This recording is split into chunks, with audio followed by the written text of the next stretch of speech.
सच्चे दाता रहबर शास्त्राम जी महाराज, सामस्तान जी महाराज का परोपकार चुकाना तो दूर, बताया जाए ये भी बहुत बड़ी बात है। उनका रहमो करम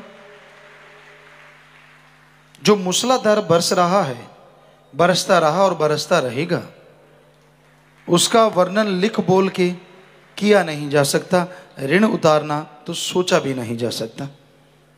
माँ बाप का ऋण कहीं ना कहीं जीव तब उतार देता है जब वो अच्छे नेक कर्म करके दुनिया में नाम रोशन कर देता है, तो माँ बाप का ऋण उतर जाता है। जब उसके नाम से माँ बाप की पहचान हो जाती है तो माँ बाप का ऋण उतर जाता है। लेकिन गुरु संत पीर फकीर जो मालिक से जोड़ते हैं, अल्लाह मालिक की भक्ति इबादत की चर्चा करते हैं, उनका ऋण उतारना कल्पना भी नहीं की जा सकती। हम तो अपनी बात करते हैं। तो सतगुरु मालिक ने, दाता रहबर ने जो नवाजा, कहने सुनने से परे। और आज का दिन साथ संगत का जज्बा है। हमें जिन्होंने जन्म दिया, हमारे बापूजी जिन्होंने हमें जन्म दिया, उस दाता रहबर का ही ये कमाल, ऐसी जगह जन्म दिलाया या ऐसी जगह जन्म दिया, यहाँ सब लोग परमार्थ में रंगे हुए थे।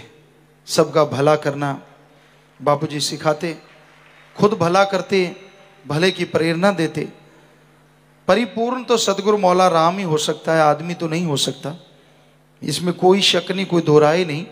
लेकिन उनके जो उपकार हैं, गरीबों का भला करना, खाना खिलाना, लड़कियों की शादियां करवाना, और जो भी गांव में सांझे अच्छाई नेकी के कार्य होते थे उनमें बढ़ चढ़ के हिस्सा लेना, तो ये अपने आप में बेमिसाल बात थी। और दूसरी बात ये कि हमारे साथ उनका एक अलग ही व्यवहार होना।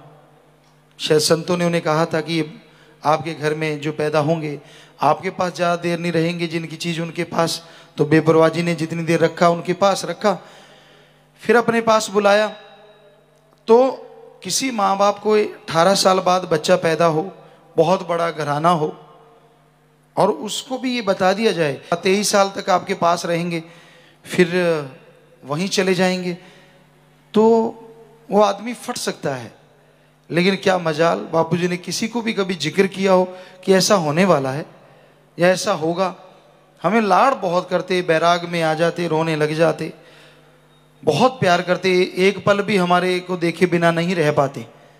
अगर हम खेत में भी चले जाते, जो हमारा शौक भी था और ज़रूरत भी थी, खेतों में काम करते थे तभी खाना पीना होता था। भाई बड़े खेत चाहे कितना ही बड़ा हो, जिम्मेदार जानते हैं अगर करेंगे नहीं तो खाएंगे क्या। पर उनको बड़ा अजीब लगता, मकान पे चढ़ जाना, बुलाना, जल्दी आ जाएं, या फिर हमारे पीछे खेत में पहुंच जाना, ये आम बात होती थी। इतना प्यार, इतनी मोहब्बत देना, शायद कहीं ना कहीं ये भी अंदर रहता था कि इन्होंने चले जाना है। बहुत प्यार, उनकी भावना भी ऐसी थी। और दूसरा, जब हम आश्रम में आते थे, शुरू से आते थे, 1972-73 में जब नाम ले लिया था तभी से आते थे। कभी साल में आगे, थोड़ा कम आते थे, छोटे थे, कभी 6 महीने में, कभी 3 महीने में ऐसे आते थे। फिर जैसे जैसे 23वां साल नज़दीक आता गया तो वो आना जाना कई गुना बढ़ गया। हम सेवा करने लगे, कहीं भी कोई सेवा होती सेवा करते, बोरियां उठाते, कई बार आश्रम के चने होते, गेहूं होती तो उसको संभालना, और भी बहुत सारे कार्य जो आश्रम में चलते, फावड़े का कार्य, काटने का, फसल काटने का कार्य, लंगर पहुंचाते, गाड़ी थी तो उस समय कुछ बात और थी। तो इस तरह जो भी कार्य मिलता सेवा किया करते। तो जैसे ही 23वां साल नज़दीक आया तो उनको बोला ही हुआ था, तो वो थोड़ा सा बैराग्य में ज़्यादा आने लगे। हमसे तो कभी कुछ नहीं कहते थे। कई बार हम यहाँ आते, सेवा करते, 1 दिन, 2 दिन, 4 दिन, 5 दिन, जितना भी रुकते।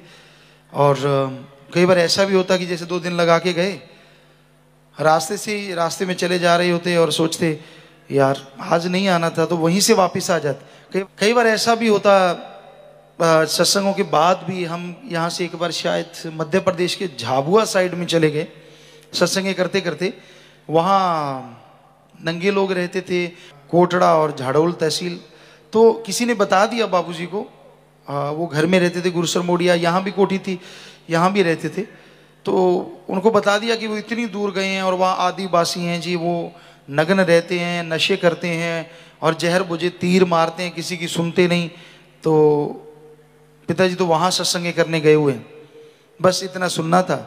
2-3 दिन लूज मोशन लग गए और खून के लूज मोशन चलते रहे कि हाय, क्योंकि बाप वाली जगह, बाप वाली अपनी, वो इतना बेहद हमसे प्यार करते थे, हम उसका वर्णन नहीं कर सकते।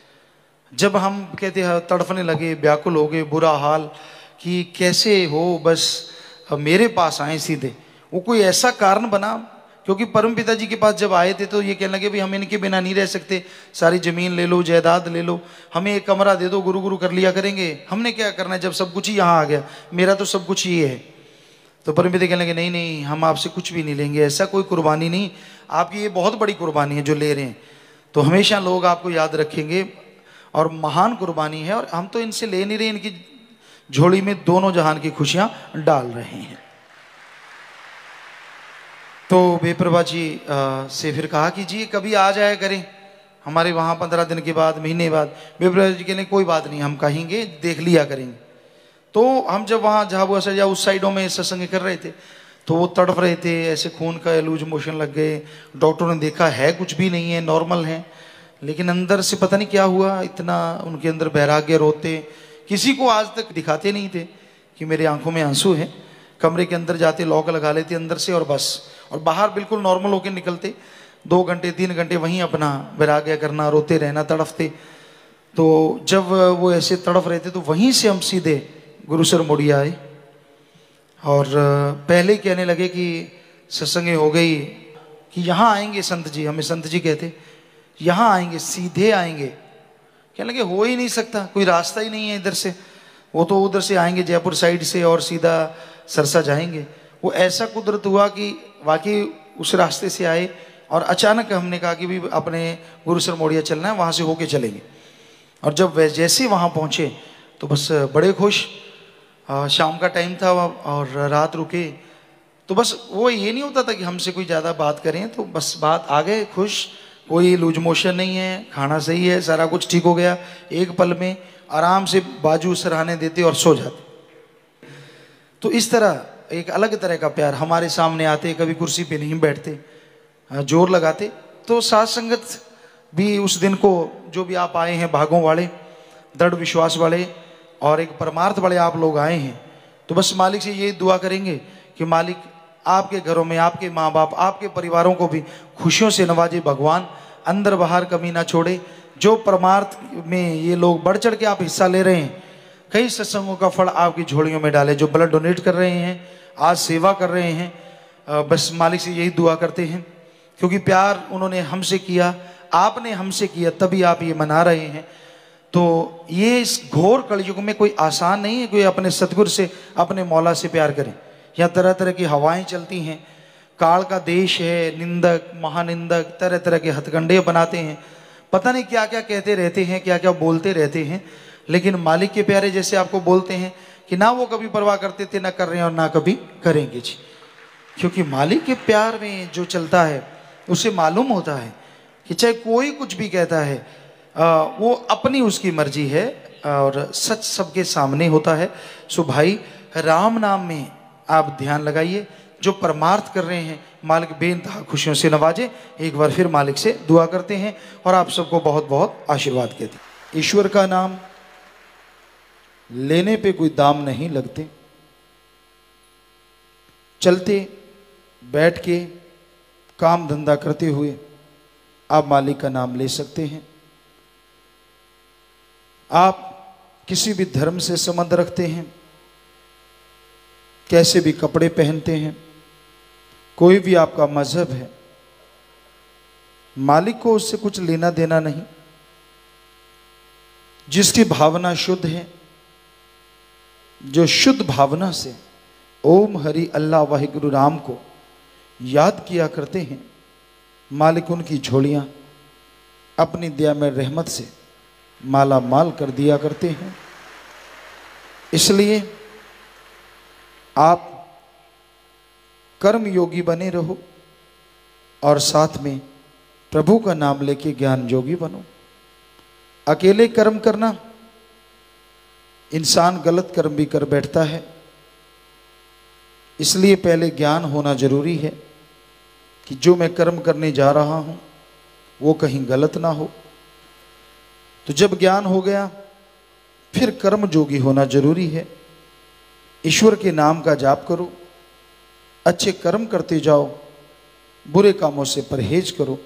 यकीनन मालिक की दया में रहमत मूसलाधार बरसती आपकी झोली में, आपके दामन में जरूर पड़ेगी और उससे परमानंद की प्राप्ति अवश्य होगी। तो ज्ञान जोगी और कर्म जोगी हर इंसान को बनना चाहिए। कभी मन के हाथों नहीं चलना चाहिए। मन जालिम का कोई भरोसा नहीं, कब दगा दे जाए। मन जालिम का कोई भरोसा नहीं, कब आपसे बुरे काम करवा दे और फिर काम वासना करो तो लो मोह अहंकार चढ़ा के आपको याद भी नहीं आने देगा कि आपने कोई बुरा कर्म किया है। इसलिए सेवा और सुमरन करो। भक्ति, इबादत और सेवा करने से इंसान के मन की मैल धुल जाती है, मन इधर उधर दौड़ने से रुक जाता है, बुरे ख्यालों पे काबू पाना आ जाता है और इंसान अपने परम पिता परमात्मा के हर रहमो करम को, हर खुशी को हासिल कर लेता है। कौन नहीं चाहता कि उसे जिंदगी में खुशियां मिले, कौन नहीं चाहता कि उसका जीवन सुखमय हो।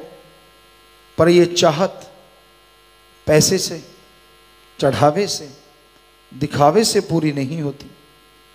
अगर आप वाकई जीवन में सुख शांति चाहते हैं, जिंदगी में खुशियां चाहते हैं, तो आप अपने अंतःकरण के विचारों का शुद्धिकरण करो। जब अंतःकरण के विचार शुद्ध हो जाएंगे, आप विचारों पे काबू पाना सीख जाएंगे, तो यकीनन आप तमाम बरकतों, मालिक की तमाम खुशियों के हकदार बनते जाएंगे। ਧੰਨ ਧੰਨ ਸਤਿਗੁਰੂ ਤੇਰਾ ਹੀ ਆਸਰਾ। ਗੁਰੂ ਜੀ ਦੀ ਪਿਆਰੀ ਸੰਗਤ ਨੂੰ ਨਿਵੇਦਨ ਕੀਤਾ ਜਾਂਦਾ ਹੈ ਕਿ ਹਰ ਰੋਜ਼ ਸਤਸੰਗ ਸੁਣਨ ਦੇ ਲਈ ਸਾਡੇ ਚੈਨਲ ਡੇਰਾ ਸੱਚਾ ਸੌਦਾ ਨੂੰ ਸਬਸਕ੍ਰਾਈਬ ਕਰ ਲੈਣਾ ਜੀ।